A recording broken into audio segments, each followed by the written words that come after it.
بسم اللہ الرحمن الرحیم۔ بسم اللہ الرحمن الرحیم۔ نعم البدل ام المؤمنین حضرت ام سلمہ رضی اللہ عنہ فرماتی ہے کہ میں نے رسول اللہ صلی اللہ علیہ وسلم کو یہ کہتے ہوئے سنا، کسی کو جب بھی کوئی مصیبت پہنچے تو یہ دعا پڑھے، انا للہ و انا الیہ راجعون، اللہم اجرنی فی مصیبتی واخلف لی خیرا منہا۔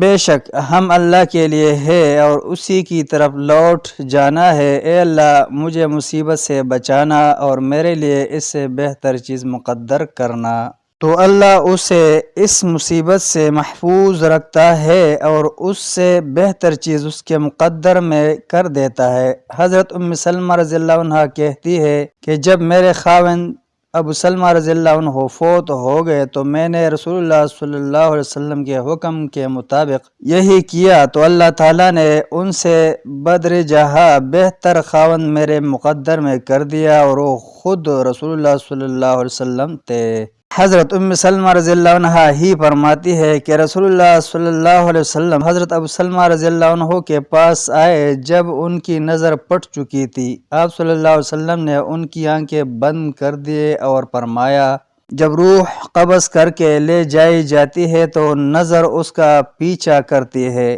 ان کے اہل و عیال نے چیخ پکار شروع کر دی تو آپ صلی اللہ علیہ وسلم نے فرمایا، اپنے نفسوں کے لیے بلائی کے علاوہ کوئی دعا نہ کرنا، کیونکہ فرشتے تمہارے کہے پر آمین کہتے ہیں۔ پھر آپ صلی اللہ علیہ وسلم نے ارشاد فرمایا، اللہم اغفر لأبی سلمۃ وارفع درجته فی المہدیین واخلفه فی عاقبہ فی الغابرین واغفر لنا وله یا رب العالمین وابسح له فی قبرہ ونور له فیہ۔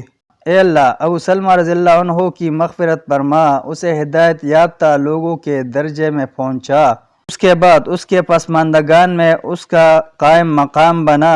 اے تمام جہانوں کے رب، ہماری اور اس کی مغفرت فرما، اس کے لیے اس کی قبر وسیع کر دے اور اس میں اس کے لیے روشنی کر دے۔